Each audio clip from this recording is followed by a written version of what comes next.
for those four basins that Wes has approved to be targeted for I&I reduction, just taking a budgetary cost estimate, we'd see that 20% reduction would turn into around $29 per gallon of that peak flow removed.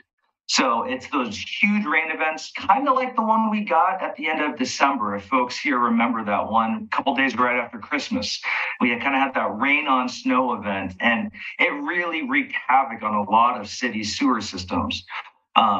So that peak flow that comes through during those real intense rainstorms, we get around $29 per gallon removed. If we were to tack on the public portion of the laterals, we'd see that cost effectiveness increase. The dollars per gallon removed actually goes down. So you can actually remove more for fewer dollars, though the total cost goes up. And that will drop to $22 per gallon. If we were to then tack on the private portion of the lateral, the pipe coming from the home foundation to the property line, continue that work all the way to the street and do the pipe in the street as well, that cost reduced to $18 per gallon of peak I&I removed. So it becomes so much more effective. And just for folks like frame of reference, it's that idea that you're got a contractor who's already building things, they've already blocked off the street, they're already bypass pumping, they're already coordinating with all the homeowners. And while they're there, they might as well just tack on those laterals. You can see why that cost would go down. So just by way of refreshing this group on the existing city standards and codes, laterals on the private property are installed, owned, maintained by the private property owners, and that's required per the sewer design standards.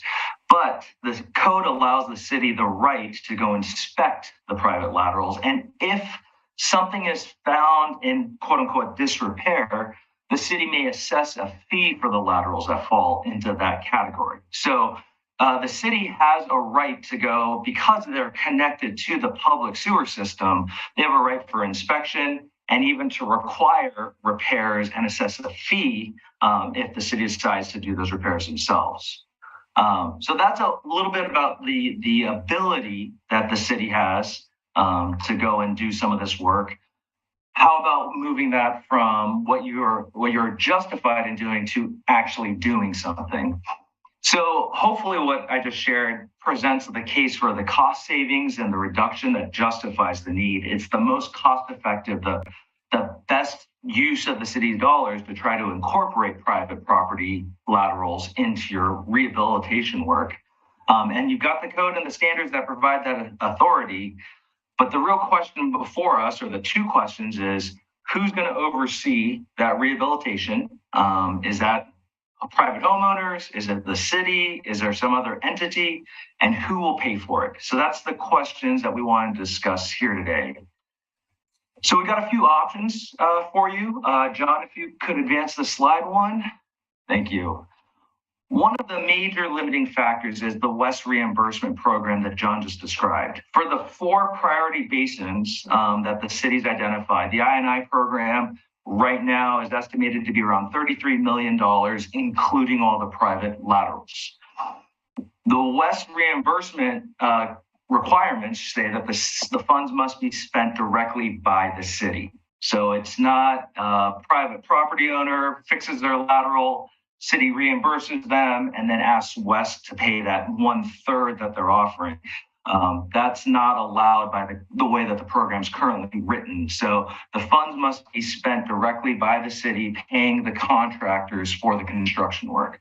The contracts must be awarded according to the public procurement rules, preferably competitive bid, so that you get the lowest possible cost with the best results, and that the project must be approved by the West Technical Advisory Team. There's a group of people encompassing West engineers, folks from all of the 4 cities prior to construction. But as John had already mentioned, those 4 priority basins have already been identified by West as approved.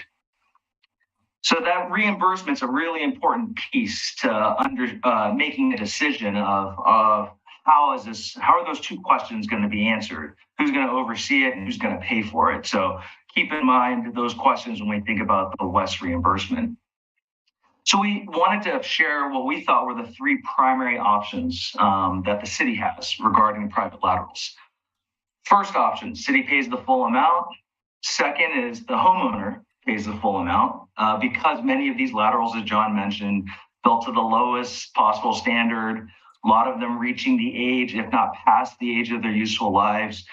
And it's the homeowner using them, so homeowner could pay the full amount. The third is a shared cost option. Somehow the city and the homeowner, a program is developed where the cost for the rehabilitation or reconstruction is shared. So John, sorry, I think I jumped, took your thunder. That was supposed to be you. Why don't you take it from here?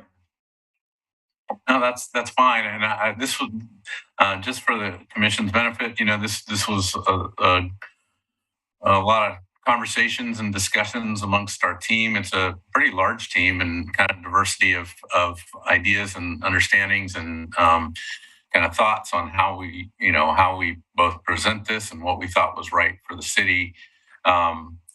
Just not to steal the thunder, but the city is suggesting a city-funded option. I think that WES 33% contribution helps a bunch in that. When we set Oregon City's rates back around the time we did that moratorium project, we had done an analysis based on a rate analysis based on a pretty aggressive I&I program, but it didn't have the lateral element to it, the private lateral element to it. So adding another 33% funding source to our program meant that because our main goal was to get to that 65% reduction rate was to, well, how do we cover that? Do we just cover it under existing rates and maybe get a little less work done? Or with the WES 33% contribution, we could expand the program to include those laterals. So we went through an analysis here to kind of look at these. So as far as the residential cost, if it's city funded, there's no cost. Option number two, if it's property underfunded, obviously they've got a bigger cost to bear, and a shared cost is somewhere in between the two, right? Project costs, we feel like the city funded option is the most efficient way of getting there because as Rob said, we can evaluate, we can package those projects in an anticipated way in a bid package, get it out the door, and based on surely just length of pipe, we're going to see a lower unit prices. So we think the project costs go down if we do it this way.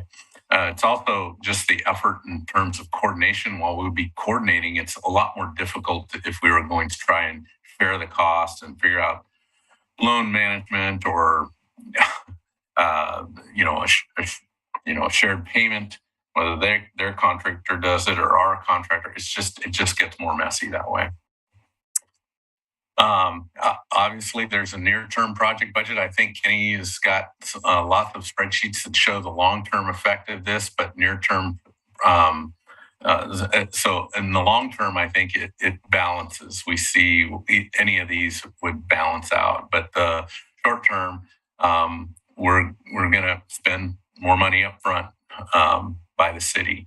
So that out of the three options, that's one where the cost sharing option would be the most beneficial to the city as a jurisdiction. Long term project budget. Obviously, if we could spend all the money we had, plus the WES money, plus the property owners funded money, if they contributed, that would provide, the biggest budget for projects. But again, we're a little concerned about the impacts that lateral program would be if it were property owner funded. Equitable, the first two options, the city gets hit pretty hard, and in the second option, the property owner gets hit very hard. In the third option, it would be shared some way. So we just kind of indicated that one was equitable between both the city and the property owner. Obviously, there's construction efficiencies and project administration efforts, all the things that we think about in trying to deliver these projects on time and on budget. So we count those. Whether it be trying to find a loan program, trying to work with a property owner on enforcement of the requirements, all those kinds of things. It would really make the program move along much smoother. I think our city overall, especially when we have such big sewer projects, are impactful. Even though they're an underground pipeline network, lots of times they have surface implications, and so trying to minimize that is something that we're interested in doing as well. And then, of course, all three of them have some element of qualifications through the West reimbursement program. So this slide is just for us to talk a little bit about what other communities around Oregon City, what they've been doing when it comes to the private laterals. Probably the closest example to the Oregon City model is a city within Washington County. Washington County, like Clackamas County, has a regional agency, Clean Water Services. So they're the equivalent to Clackamas Water Environment Services. Both Clean Water Services and Water Environment Services, or WES, they do 100% cost of the private laterals for any of the small diameter sewers and the private laterals in their unincorporated areas. So unincorporated Washington County, if WES identifies a bad area, they will pay for 100% of the service laterals, include all the way up to the building foundation if possible. And that's what they have just determined was going to be the most cost effective for the region, and as opposed to just upsizing piping, upsizing pump stations, upsizing their treatment facilities. Clean Water Services, kind of like WES, they have a reimbursement program to their partner cities. So, for example, City of Beaverton, City of Tigard, they might be the equivalents of Oregon City. When Beaverton or Tigard or any of those partner cities goes to do I&I work in their areas, in their service areas, Clean Water Services actually pays 50% of those costs because they also take this approach of the importance of I&I reduction. So that's just two large agencies with their partner cities that are trying to address the private side through I&I. These other examples, the bottom three rows there, are all programs that have addressed I&I, mostly because they were mandated to. Department of Environmental Quality had regulatory decrees on each of these communities. For Sweet Home, Sandy, and the city of Portland, those communities all are paying 100% of costs in order to try to reduce I&I in the most cost-effective way possible. But again, they're mandated to try to reduce these peak flows getting to their treatment facilities. City of McMinnville has a little bit of a different model. It's more of a shared cost model, but mostly imposed on the homeowner. And then the city of St. Helens probably has the most extreme opposite, where they just said, homeowner, you have disrepair in your laterals. Your laterals are allowing too much clean water in. Please fix them, give us evidence that you fixed them, and please pay for them on your own. For those who qualified, though, St. Helens offered 100% or a 0% interest loan, of 10-year 0% interest loan. So they set aside a pot of money that homeowners could borrow from. This was, again, back in 2008. I know some of the information in the staff report and the technical memorandum has more details about this if you're interested. But that's just kind of the spectrum of what's been done around the area. Most of the effective I&I work falls in those top two categories, or top two rows, where they're 100% paid for by the municipality. Hey, Rob. Yeah. So Clean Water Services has a reimbursement program for its agencies, but the Sweet Home model, the McMinnville, the St. Helens model, those were maybe funded through state revolving funds or something, but there wasn't an overarching agency or regional treatment facility that paid them a percentage, right? That's correct. Sweet Home, Sandy, Portland, McMinnville, St. Helens, they all own and operate their own treatment facilities. So they are not partnered up with like another larger regional entity the way Oregon City flows into Water Environment Services regional treatment plant, or Beaverton or Tigard or Sherwood flow into clean water services treatment facilities. So that's exactly right, John. They're kind of self-imposed, kind of all-encompassing sewer treatment. So John kind of spoiled the big reveal, but here is our recommendation as a team is option one. We believe it's going to be the most effective. It takes advantage of the West's reimbursement, but then there are these other two options that John kind of went through. So I think, John, you're going to share a little bit more about, or the next slide talks a little bit more about that recommendation, if you want to advance to it. Let's see. I think I might be talking about this, but let me go ahead and then John jump in if I miss anything. But again, one of the keys, what we've seen with other communities and what we think is also going to be the scenario with Oregon City, is we're going to see a community benefit. Even though these basins are focused on the four basins, it's not throughout all of the city. Ultimately, that's a benefit for the entire community to reduce I&I, to extend the life of the sewers, and then to have lower regional costs as opposed to huge treatment plant expansions. There is a time frame to take advantage of the West reimbursement. There's no clear time frame around when that money goes away, when the reimbursement money goes away. So it's available now, and we believe that now would be the right time to try to take as much advantage of that as possible. As John had mentioned, if we were to go with a city shared cost, or the city does it and asks for reimbursement from the private property owners, that's a tremendous administrative burden to try to figure out how we're going to get payment from these folks, or how to share those costs. There's no need for code enforcement. Part of that is the city already has the existing code to be able to do this work. And so really, ultimately, at the end of the day, that last bullet, easier to defend a city pays for everything than it is to try to force individual owners to pay specifically in targeted areas. And folks may realize from the map that John showed, those are some of the oldest areas in town. So it makes sense that they would also be the areas that are leaking the most. But again, that then concentrates a lot of the service lateral issues to those areas as well. So that's our recommendation, is that the city enacts a program that incorporates private lateral rehabilitation with all the public works projects as we move through. So, yeah, we've been making progress. We'll continue to make progress on our pilot projects. We just felt like we're kind of missing the boat. We're talking about whether or not we should, if a lateral policy is adopted, if we should go back and look at these areas that we've already fixed the main lines on and work on those laterals. And so I feel like we've done a great job with the work that we've done, but moving forward, we'd like to take on the main lines, if not in the same project, in a very short timelines thereafter, after we do that. So there's just some advantages to trying to get into the neighborhood once and not try to drag that out over a multitude of years. So we'd like to do that.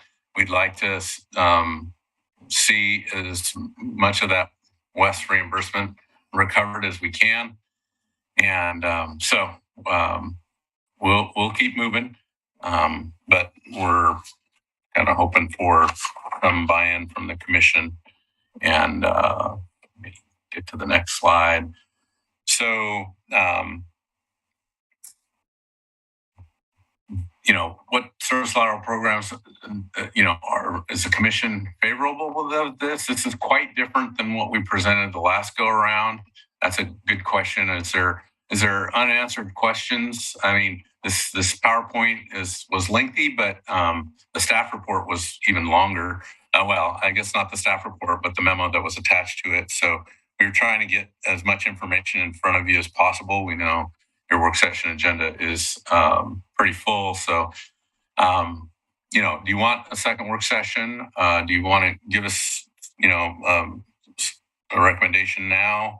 And where are you at with regard as a commission with regard to kind of some of the things that you've seen?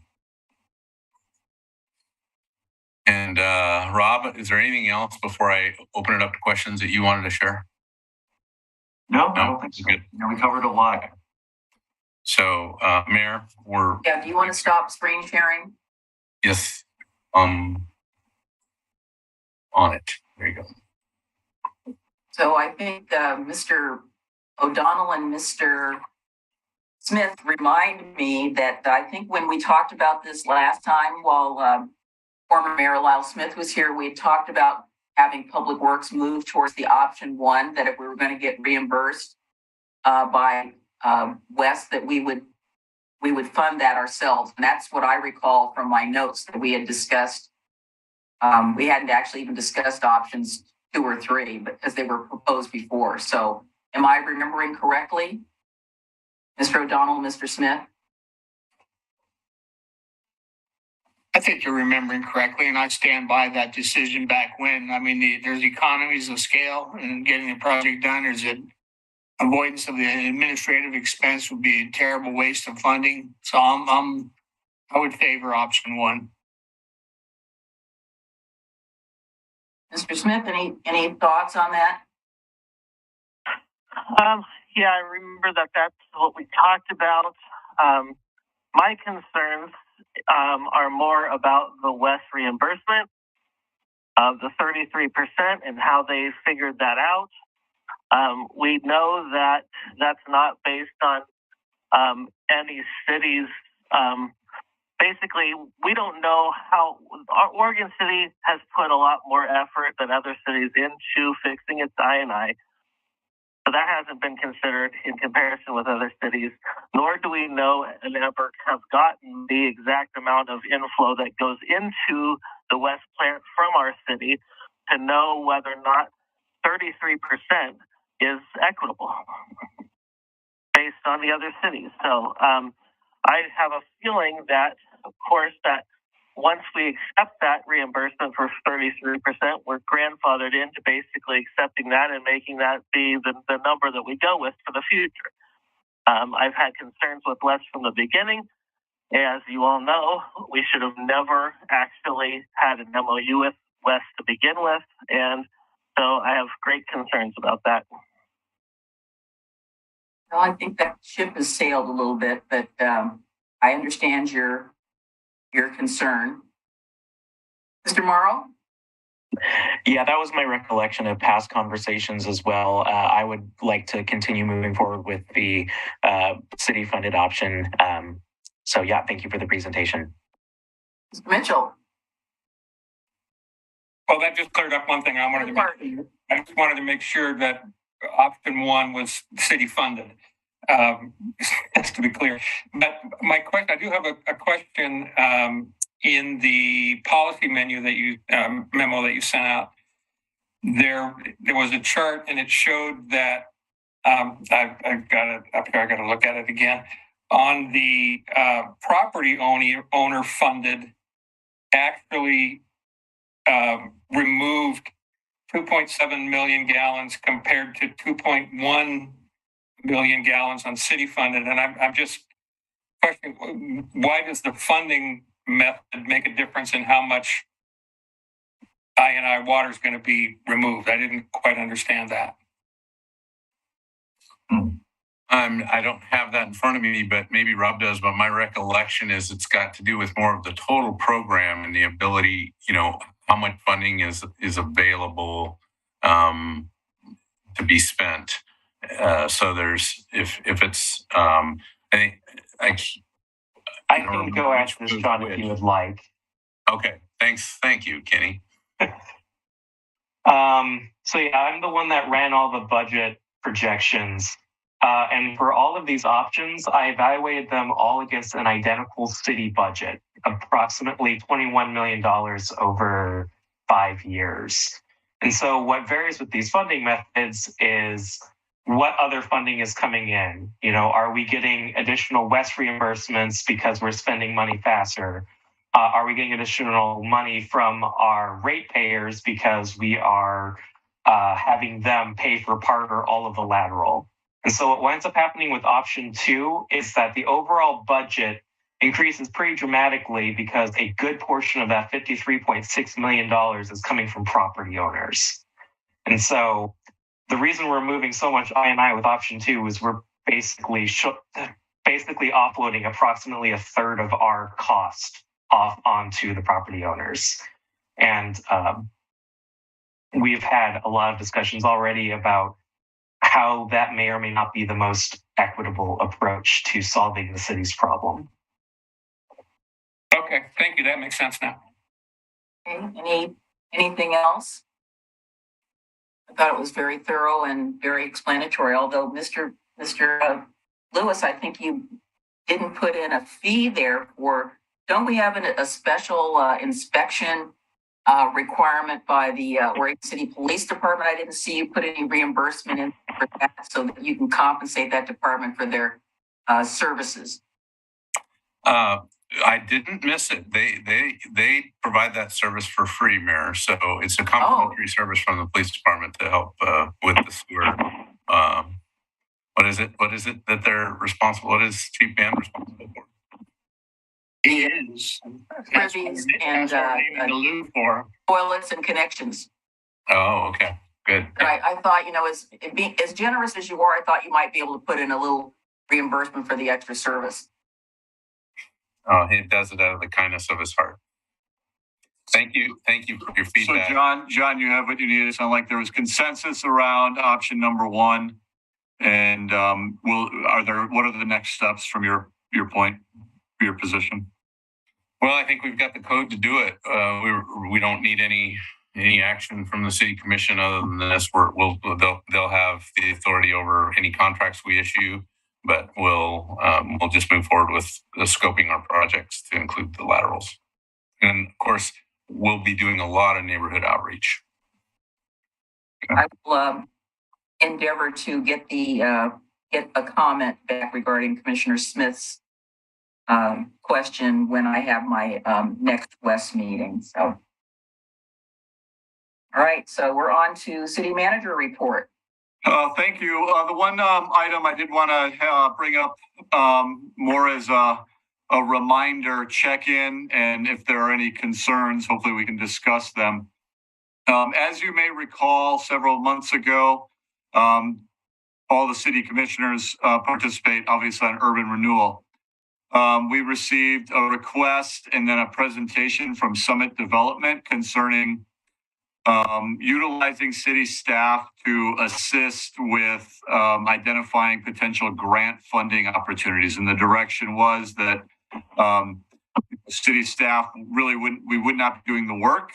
We would be available as time allows to answer questions, review information, but that Summit Development would be doing the majority of the work related to preparing any federal asks or identifying any funding sources that they could potentially apply for to help offset some of the infrastructure costs on the proposed project at the Rossman landfill.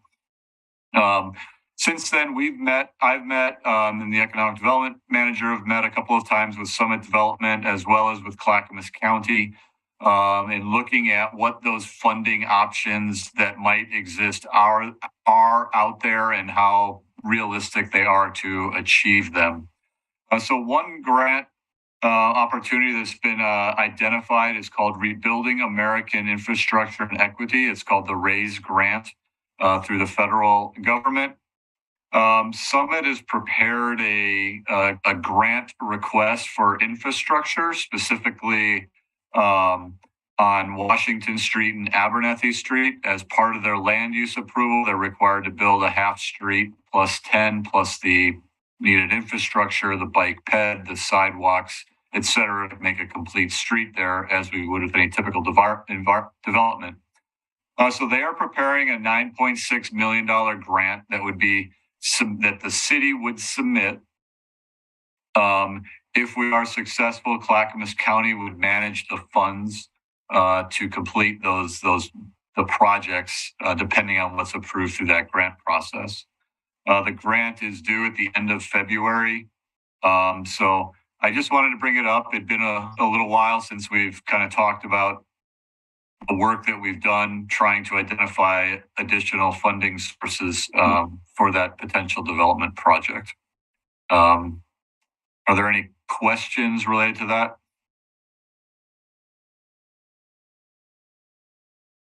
Yeah. General consensus on. I think Commissioner O'Donnell had a question. Okay, where is? Oh, there you are. Sorry. It wasn't a question so much as a recollection that we had that discussion. It was about pursuit of a brownfield grant. And it sounds like, and we had always said that our city staff could take a secondary or tertiary position with the county leading that charge to pursue those things. We didn't think we had the bandwidth or manpower to do it ourselves. It sounds like this grant, obviously, even if all the work's going to be done by Summit, it sounds like one of the requirements must be that the pursuit of the grant must either be through a governmental agency or a tax exempt or a Native American agency. Is that correct? That's my understanding. Yes, that's why they're requesting that the city submit it for what's our obligation if we're successful in that grant? Part of it will depend on what's approved as part of the grant, but there will be conditions associated with completing that work. So there is going to be, whether the work is done through a grant or if there's no grant and the work is done, we're still going to be reviewing plans. We'd still be doing inspections. So there will be those requirements. There are going to be auditing, fulfilling the grant conditions. So we would need to work that out with Clackamas County as to how we would accomplish that. So there would potentially be some additional tracking of those funds, how they were expended, certification of the work is complete. If those funds were not available and the project moved forward, we would still be doing inspections, certifying off on that the project is complete, built to our city standards. So, the addition is just the additional tracking that whatever that may be of the requirement of the grant to show compliance. Well, I presume that you do not need to be the landowner to apply for this grant, and I recognize its value. I do remember, and I had asked, and I think it's appropriate that if we could meet with Summit under the auspices of attorney-client privilege and maybe go over their funding, I think it still has value, and we can have that discussion separately. Thanks, Tony. Yep, thank you. Any other commissioners have a question, or do we have your support to allow the city to apply for this, knowing we're just going to be the agent of the application and the county's going to be managing it? Mike. Yeah, I do have a question. So are we talking about what you just laid out in terms of Summit basically doing, creating the grant, the county administering it, the city applying? Are we saying that, and I would support that model, that we have more of a blanket understanding or blanket consensus that they can go forward under those ground rules for any grant opportunity that might come along, not just this particular one. Also trying to be a little more proactive in terms of if another opportunity pops up. Right, where the county is going to administer, Summit's going to create the grant, the city would be the submitter. So I'm just asking, are we talking about just this one particular grant? Oh, I'm sorry, I didn't know that was to me. Yes, so this is the only one that I'm aware of that is moving forward with a certain date of when it needs to be applied. If the commission is agreeable that if another opportunity comes forward, that I can move forward, provided we're the submitter, Summit produces, and the county manages the federal funds. If another grant opportunity comes forward, so I'm sorry, I wasn't sure that was directed at me. Yeah, well, that's kind of what I'm asking for. Is that more blanket? I don't think it's a blanket, Tony. I think, is that the question you're asking? Is it a blanket approval? My request was not a blanket, but if the commission would like to give me one, I could do that, or I could bring them back individually. It's up to this commission. Go ahead, Mr. Marl. Thank you. If it's under the same hierarchy that has just been outlined, I would be fine with a blanket approval for them to request more funds. I think we should be supporting any opportunity for them to get non-urban renewal dollars. Mr. O'Donnell? I would just want timely notification of the commission that that was in process. Okay. I do remember I felt that somehow there was a delay in applying for the initial brownfield grant when it was $10 million, subsequently reduced to whatever, 2 or 2.5. And the issues associated with that, it sounds like this model is trying to overcome those issues, which is who the applicant is and who the qualified applicants are. So I'm okay with it with timely notification of the commission. I don't have any problem about this one, but I don't want to give a blanket approval. I still want us to know about it. And even though you're talking about timely approval, I think it's within our best interest to review each of the proposals if the city manager brings them to us, just so we can either bless it or say no.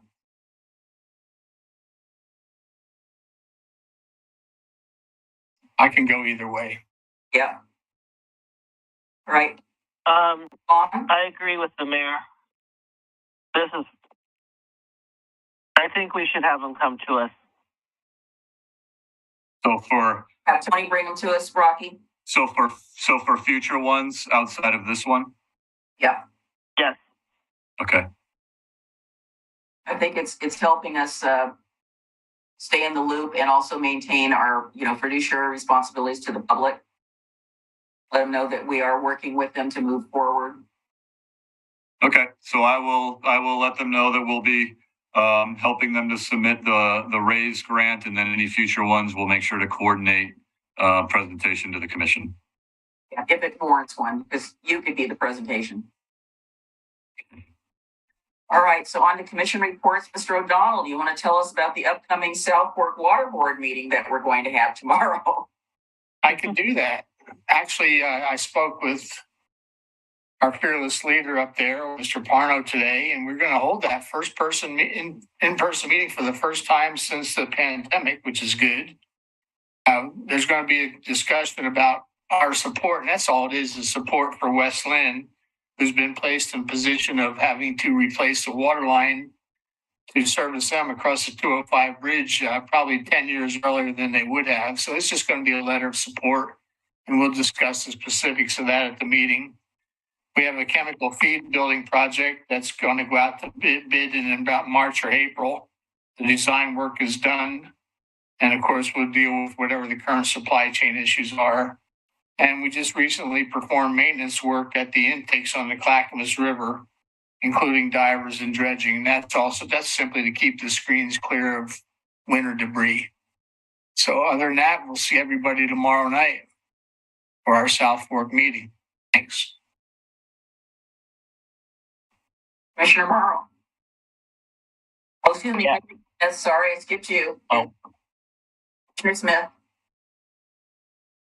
I have no reports. Right. Commissioner Marl.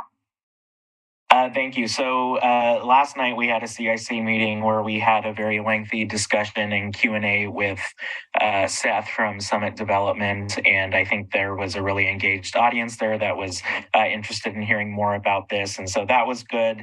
And then another just positive update on the neighborhood association front is that a lot of complaints I've been hearing have been related to finding community meeting spaces that are after hours so that people who work can actually attend these meetings while at the same time not having to pay an extraordinary cost on a limited budget to reserve these spaces. And so I just want to give a shout out to our library and Parks and Rec staff for being really accommodating for that. I've heard a lot of positive comments from them last night regarding that matter. C4, we met last week. We talked about the RTP call for projects that our city commission has previously discussed and approved. So the next thing that happens is it'll go to C4 Metro for an advisory vote, and then it comes to C4 for our approval there. And so I'll be watching out for that. And then we did hear a tolling update from Jamie Stasny, who's with the county.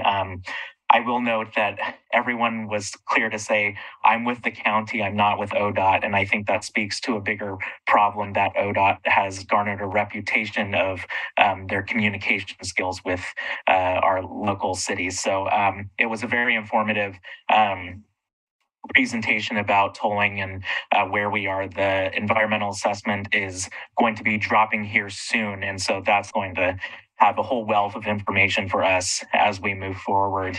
And then lastly, for the tolling diversion subcommittee, I was not able to attend this last one. So Commissioner Mitchell was there in my stead, and I'll give him the opportunity to speak about that. Thank you. Thank you so much. Appreciate it. Commissioner Mitchell. Well, I think I basically already reported on that meeting that Commissioner Marl referred to, and again, basically, it's they don't have answers for our main concern being the Arch Bridge and Main Street, and frankly, as we all know, their concern is 205, and really minimal concern, it seems, on diversion,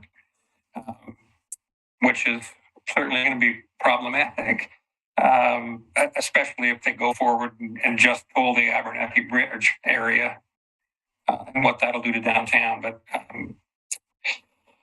we'll see where that goes. But and I do have Seaport Metro meets on the 15th. I don't know whether we'll see. I haven't seen the agenda, so I don't know if if the regional transportation project roll up will be on that agenda or not. But I know that the current list is unbelievably long and well beyond what this region is going to be able to ever fund, even out through the 2045 timeframe. It's as County Commissioner Savas said, that it's a plan that's doomed to fail. There simply can't be the funding to do everything that's on that list. But we'll see where it goes with C4 Metro and then with C4. If with your permission, I'd like to tack on to that regarding I-205 tolling. Some of you are aware that, thank you, Mr. Lewis. Again, John and I appeared on Think Out Loud last Wednesday talking about the issue. And I will tell you that my email and my home phone blew up in a positive way. We have support all the way over to Newport, Lincoln City, Fairview, Gresham, you name the town, Albany, elsewhere, people who are in the public broadcasting arena listened and basically supported us. The people that I did contact, I urged them to contact their legislators. And Tony, that report that I sent to you, so I was another colleague from work, an economist sent me a copy of an economic analysis that apparently ODOT put out in May of last year that we have not seen. He had to make a public records request to get it.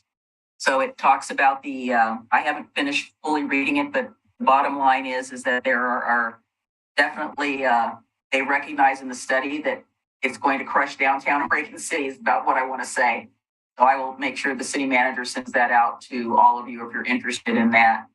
And then the other thing with regard to I-205 tolling is that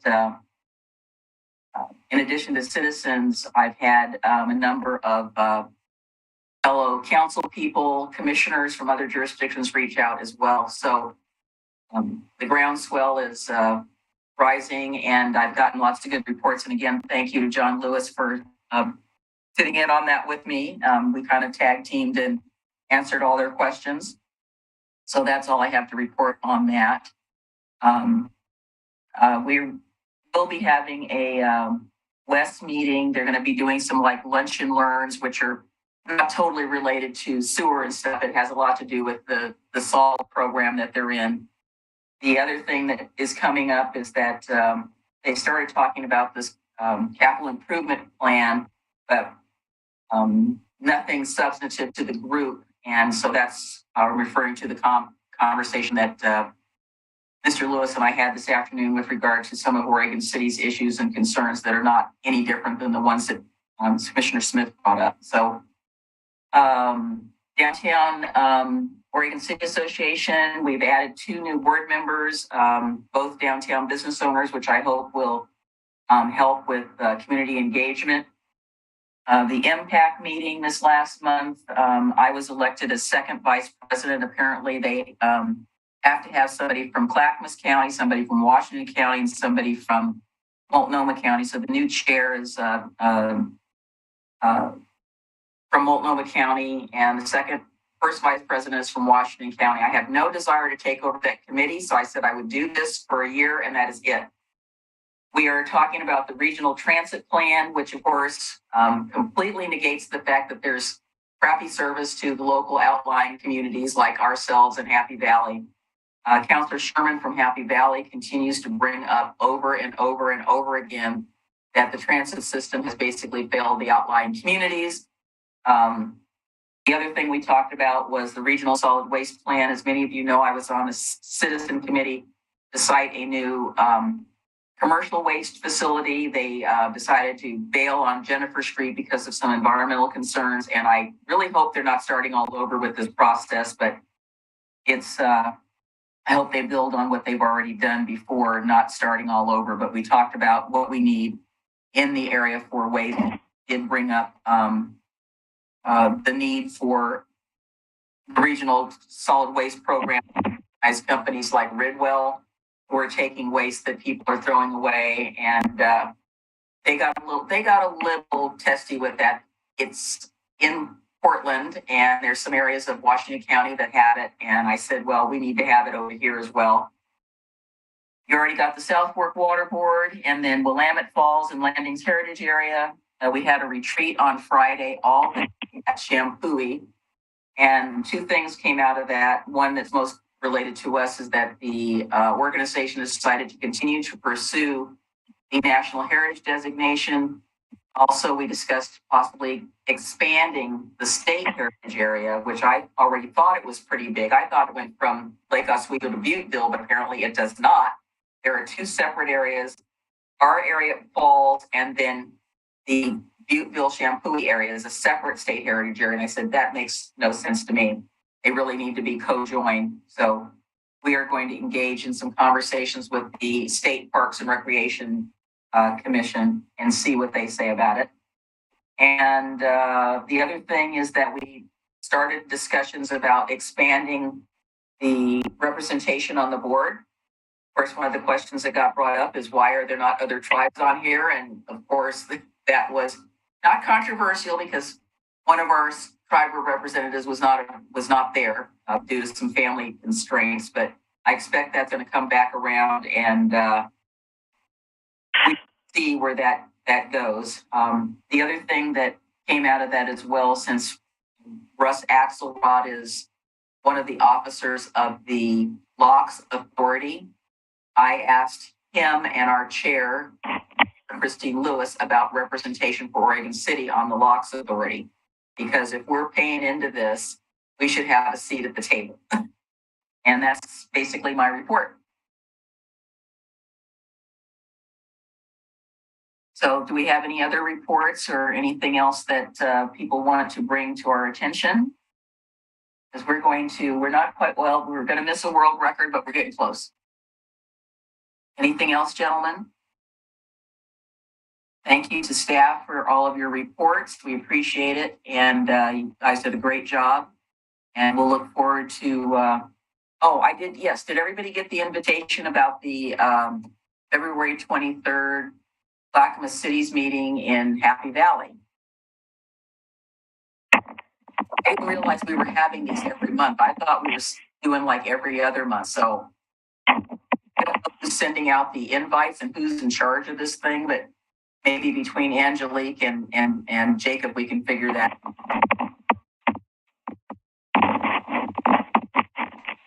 Mr. Conkle, do we have anything else, or can we move for adjournment?